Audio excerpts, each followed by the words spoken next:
Joining us now to review some of the headlines of today's newspapers from around the world is the Rice News analyst Emmanuel Efeni. Good morning, Emmanuel. Good morning, Ruben. Good morning. Good morning, Rufai. Good morning, Tunde. What of that, your special name for Tunde?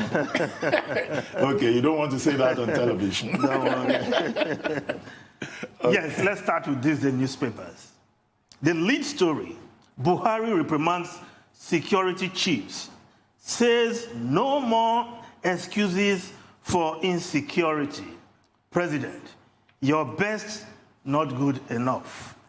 This same story is this lead story of several Nigerian newspapers. Daily Trust, no more excuses. Buhari warns service chiefs. Remove them, experts. Why we are yet to defeat bandits, military.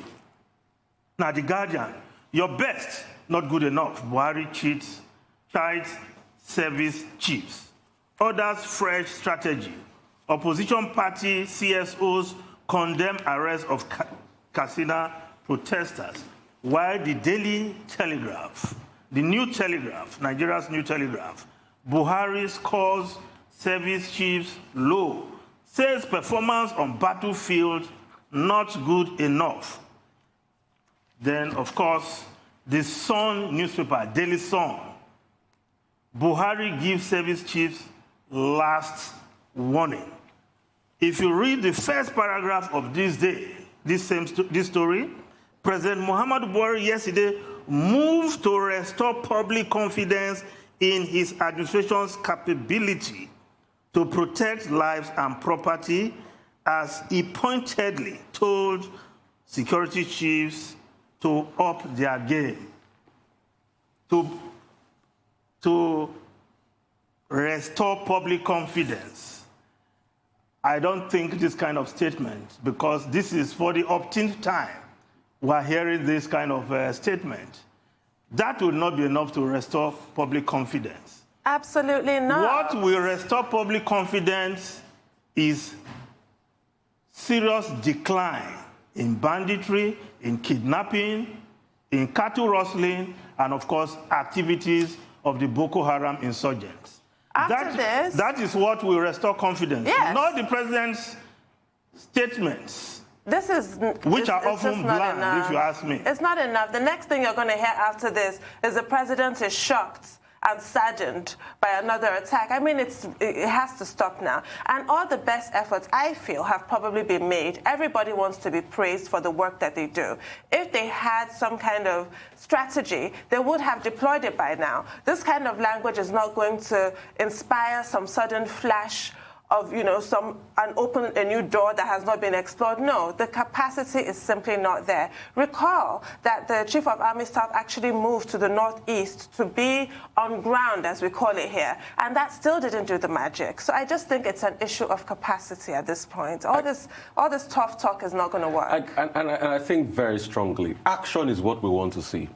We want to see very strong action on the ground. We want to see evidence. We want to see that something is happening. If it's not happening, then we can talk all we want. It's not going to change anything. Action. I mean, I can go historical now. There used to be a guy called Vlad Impaler that impaled people and put them up on pikes close to him so that invaders will not come near him. So once they see that people are up on pikes, that was a deterrent already. We want a deterrent to these bandits. Let me use Nigerian parlance. If we don't show the bandits pepe, Nigeria will not believe in this government. Efeni, one of the issues you raise is the arrest of the groups that protested in Katsina the other day. Yes. Led by by a group called Concerned Northern Groups. And what they were protesting about was this same issue that the president raised with the security chiefs, namely the spread of insecurity, banditry. And clearly, the president was also, in a sense, protesting to the service chiefs that they are not doing their work. But meanwhile, according to one of the reports you gave, the police have arrested those protesters and their leaders, and they are being accused of inciting the people against the government. Well, the last report I read last night was that they have been released. Oh, they have been released. The leader of that group has been released. Great, I'm happy what about of the that. students? What of the students who were also arrested? I know the leader has been released. And part of the complaint was that they were saying that the state government, the secretary to state government in Katsina State should be removed. And according to the police commissioner in that state, that's some kind of incitement, and they were making politically motivated speech. And then where is the right to protest? Yeah. Where is the individual right to hold an opinion on issues of governance? Because they have the same opinion like the president. Well, I hope that those students will also be No, they have released. to be released. They should be released. They should never have been arrested in the first place. Yes. Yeah. Yes, but let's just go back to this day newspaper. Now, another key aspect of the president's program in trouble, the story above the masthead, what we call the window story. Malami Rice president seeks removal of Magu. Malami is the Attorney General of the Federation. Ibrahim Magu is the chairman of the Economic and Financial Crimes Commission. Chairman, acting. Yes. Still He was acting. never confirmed. We've almost forgotten he's still acting, but he's been doing the job. But now, the Attorney General has written to the President that he should be removed 22 weighty allegations from the Attorney General of the Federation. And this border on the grounds include ranging from diversion of recovered loot to insubordination and misconduct. If this was coming from elsewhere, it would be said corruption is fighting back. But this is from the president's appointee, Attorney General of the Federation.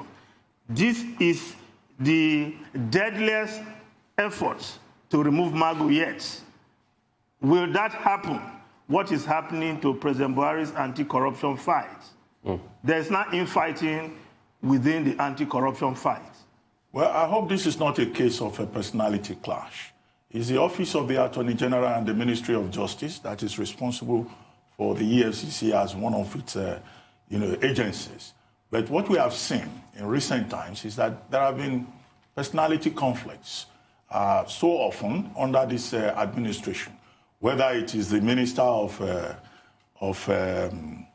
the chairman of the Diaspora Commission having an issue with the Nigerian Communications Commission and the Minister of Digital. Ruben, we are talking of 22 weighty allegations. Just wait, I'll learn.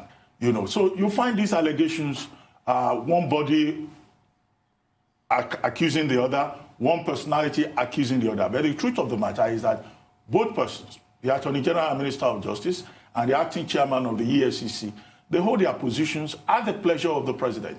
If the Attorney General is making allegations, what we expect is that the acting chairman of the EFCC will also have the opportunity to respond to those allegations. And the onus, as the AGF himself knows too well, is on him to prove those allegations. And if he cannot prove those allegations, at the end of the day, he would be holding the shortest end of the stick.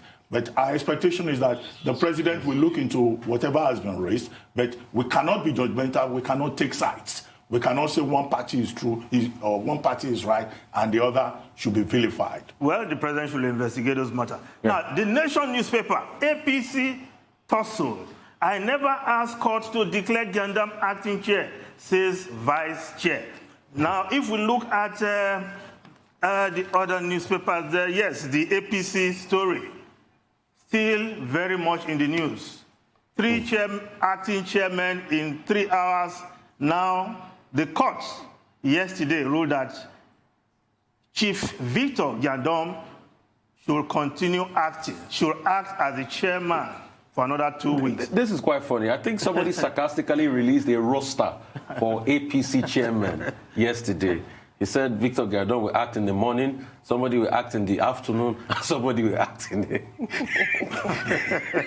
in the night. Well, but that's a reflection. But I think the bad precedents, and what I'm getting scared of, is the courts being very active in deciding internal party matters that these political parties had a constitution to be able to resolve their matters. If courts are approached by party members, the courts will intervene. But they should be able to settle their matters internally. That's why they have constitution. This is the thing. Their constitution is not really worth the paper it's printed on at this point if everybody just skips it and goes straight to court.